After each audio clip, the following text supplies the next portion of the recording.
Hello बच्चों। तो अब हम इस क्वेश्चन को सॉल्व करेंगे। यहाँ पर मैच द फॉलोइंग क्वेश्चन दिया गया है। कॉलम 1 और कॉलम 2 को हमें मैच करना है। ओके, पहले हम इस क्वेश्चन का की कॉन्सेप्ट लिखेंगे। ओके, तो की कॉन्सेप्ट ऐसा कुछ नहीं है इस क्वेश्चन में, बस यहाँ पर या की कॉन्सेप्ट वैसा कुछ नहीं है, पर फिर भी लेसन का नेम तो लिखेंगे ना। की कॉन्सेप्ट 2 लेसन्स है, biotech and its applications, biotech applications और molecular biology. Okay, molecular biology और बायोटेक एप्लीकेशंस 2 लेसन्स का कंसेप्ट से यहाँ पर दिया है। तो ये लिंक्ड क्वेश्चन नहीं कह सकते हम, क्योंकि यहाँ पर सिर्फ और सिर्फ सेपरेटली दिया है ना, इसलिए लिंक्ड नहीं है। बस 2 क्वेश्चन से 2 लेसन से एक ही क्वेश्चन दिया है, बस इतना कह सकते हैं। अब यहाँ पर कुछ फैक्ट बेस्ड क्वेश्चंस हैं, तो उन फैक्ट बेस्ड क्वेश्चंस को पहले हम सॉल्व कर लेंगे। फोर्थ वन आप देख सकते हैं क्या है। फोर्थ वन में 2 लाख वैरायटीज ऑफ राइस कहाँ पर मिलता है, ऐसे दिया गया है ना। तो 2 लाख वैरायटीज ऑफ राइस सिर्फ और सिर्फ इंडिया में है, बस 2 लाख इतना वैरायटीज बस इंडिया में ही, मतलब नॉर्थ साउथ ईस्ट वेस्ट सभी डायरेक्शंस में एक एक मतलब बहुत ज़्यादा वैरायटीज़ हो गए हैं ना।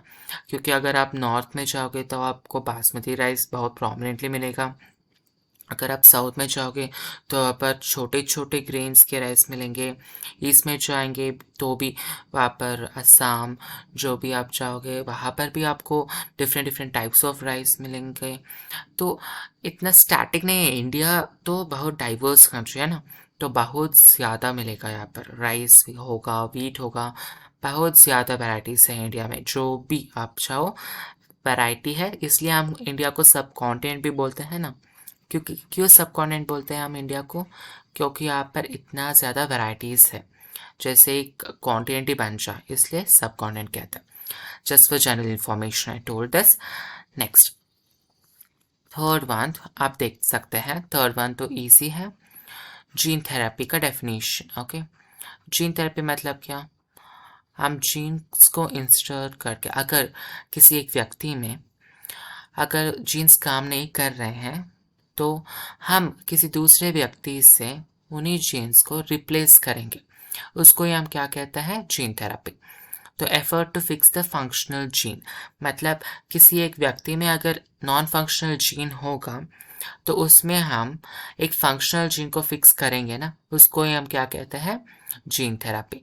सो effort to fix functional gene, effort to fix functional gene. आपको सीवियर कंबाइंड इम्यूनोडिफिशियंसी डिसऑर्डर में ये बहुत अच्छे से एक्सप्लेन करे होंगे टीचर्स, बहुत इंपॉर्टेंट है। सीवियर कंबाइंड इम्यूनोडिफिशियंसी डिसऑर्डर, वहाँ पर भी जीन थेरेपी यूज़ होगा। ओके, अब 2 क्वेश्चंस का हो गया मैच। सो जीन थेरेपी ए और 2 lakh varieties of rice definitely D.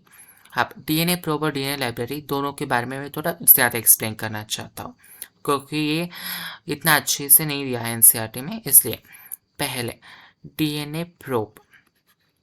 Okay, DNA probe मतलब क्या, मतलब एक डीएनए सैंपल है, हमारे पास एक डीएनए सैंपल है। ओके, किसी एक व्यक्ति का डीएनए सैंपल। अब हम क्या करते हैं, उसको हीट कर देते हैं ताकि डीनेचर हो जाए। डीनेचर मतलब सिंगल स्ट्रैंड हो जाए, यहाँ पर डबल स्ट्रैंड है ना, हम इसको सिंगल स्ट्रैंड में कन्वर्ट कर रहे हैं। ओके, अब आप यहाँ पर देख सकते हैं हमारा gene of interest. Wait a second, यहाँ पर मैं हाईलाइट करूँगा उसको। यहाँ पर आप देख सकते हैं वायलेट कलर का, वही हमारा जीन ऑफ इंटरेस्ट है। इसको हम पढ़ना चाहते हैं सेपरेटली, तो हमने क्या किया, इसके कॉम्प्लीमेंट्री, इस जीन ऑफ इंटरेस्ट के कॉम्प्लीमेंट्री डीएनए प्रोब्स को हमने तैयार किया। डीएनए प्रोब्स कैसे हैं, इस जीन ऑफ इंटरेस्ट को कॉम्प्लीमेंट्री है डीएनए प्रोब्स। डीएनए प्रोब्स कैसे हैं, इस जीन ऑफ इंटरेस्ट के लिए कॉम्प्लीमेंट्री है। तो जब हम डीएनए प्रोब्स और इस जीन ऑफ इंटरेस्ट का सिंगल स्ट्रैंडेड डीएनए जो भी है उसको हम जब मिक्स करेंगे, जब हम उसको कंबाइन करेंगे, तो प्रोब्स क्या करेंगे, प्रोब्स को कॉम्प्लीमेंट्री है ना इस जीन ऑफ इंटरेस्ट को, तो वो दो पेयरिंग कर लेंगे। ओके, सो पेयरिंग कर देंगे। अगर यहाँ पर कोई इंडिकेटर लगा होगा उस जिसको हम मॉलिक्यूलर बीकन कहते हैं, उस मॉलिक्यूलर बीकन से हम इजीली पता कर सकते हैं कि कहाँ पर डीएनए प्रोब्स है ना। तो इसको ही हम डीएनए प्रोब कहते हैं। डीएनए प्रोब मतलब क्या, DNA sequence that can pair with a particular gene, एक पर्टिकुलर जीन के साथ जो डीएनए सीक्वेंस पेयर कर सकता है उसको हम डीएनए प्रोब कहते हैं। ओके, सो डीएनए प्रोब का एक्सप्लेनेशन मैंने किया। तो आप डीएनए प्रोब का मैचिंग क्या है, बी है। ओके, 3 पता हो जाए तो 4th का को इजीली पता हो जाएगा, पर फिर भी मुझे एक्सप्लेन करना है डीएनए लाइब्रेरी को भी, तो मैं एक्सप्लेन करूँगा उसको भी। अब डीएनए लाइब्रेरी है ना, फर्स्ट वन था ना डीएनए लाइब्रेरी, या so DNA library. So DNA library मतलब क्या, बहुत इंपॉर्टेंट है डीएनए लाइब्रेरी। ओके, सो एक सेल है, मान लो कि ह्यूमन सेल है। ओके, सो अगर ये ह्यूमन सेल है तो यहाँ पर डीएनए है ना, न्यूक्लियस के अंदर डीएनए में इनन्यूमरेबल नंबर ऑफ जीन्स है, बहुत ज़्यादा जीन्स है ना यहाँ पर। तो हमने क्या किया, इस डीएनए को एक्सट्रैक्ट कर लिया। Okay, biotechnology principles and process में डीएनए एक्सट्रैक्शन का पूरा प्रोसेस डिटेल में दिया है। सो ऐसे ही हमने पूरा डीएनए को एक्सट्रैक्ट कर लिया सेल से, और रेस्ट्रिक्शन एंजाइम्स को यूज़ करके उस डीएनए को काट लिया, मतलब फ्रैगमेंट्स कर लिया डीएनए का। बहुत ज़्यादा लंबा डीएनए होता है ना, उसको फ्रैगमेंट्स कर लिया। फ्रैगमेंट्स करने के बाद हमने क्या किया, उसको क्लोनिंग वेक्टर्स के साथ जोड़ लिया। क्लोनिंग वेक्टर्स मतलब प्लास्मिड्स। ओके, प्लास्मिड्स। सो प्लास्मिड्स के साथ हमने वो जीन्स जो भी है, वो डीएनए फ्रैगमेंट्स जो भी है, उनको हमने जोड़ लिया। अब ये प्लास्मिड्स को हमने बैक्टीरियल सेल्स में इंट्रोड्यूस कर लिया। तो अब ये क्या बन गए, एक जीन की लाइब्रेरी बन गए या डीएनए की लाइब्रेरी बन गए। क्योंकि जब भी हमें कोई डीएनए चाहिए, मान लो कि मुझे रेड कलर की डीएनए चाहिए, तो मैं क्या करता हूँ, वह जो बैक्टीरिया जो जिसके पास ओके रेड कलर है ना, बैक्टीरिया जिसके पास वो रेड कलर का डीएनए था, उसको मैं ले लूँगा, उसको मल्टीप्लाई करा लूँगा। उसको मल्टीप्लाई करा के मैं वो रेड कलर जीन को आइसोलेट कर दूँगा। या फिर उसको स्टडी करना है मुझे, तो मैं उसको स्टडी करूँगा इस बैक्टीरिया में ही। ऐसे हो सकता है ना। यहाँ पर क्या है, डीएनए का लाइब्रेरी बन चुका है।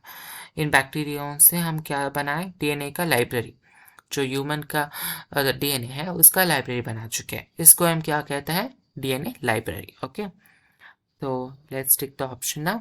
डीएनए लाइब्रेरी मतलब क्या, one organisms DNA stored in the host organism. यहाँ पर होस्ट ऑर्गेनिज्म क्या था, मैंने जो एग्जांपल दिया था उसमें बैक्टीरिया। तो एक ऑर्गेनिज्म का डीएनए जिसको हमने दूसरे ऑर्गेनिज्म में स्टोर किया, उसको ही हम क्या कहते हैं, डीएनए लाइब्रेरी। सो BCAD हमारा करेक्ट सीक्वेंस ऑफ आंसर्स है। तो C1 is right, C1 is right answer. So हमें उसको हाईलाइट करना है। So 1B, 2C, 3A and 4 will be D. Okay. So this question was very basic. Just DNA library is not there in NCERT as such. जिसके अलावा सब कुछ NCERT में आपको easily मिल जाएगा. Okay. So hope you have understood. Best of luck. Thank you.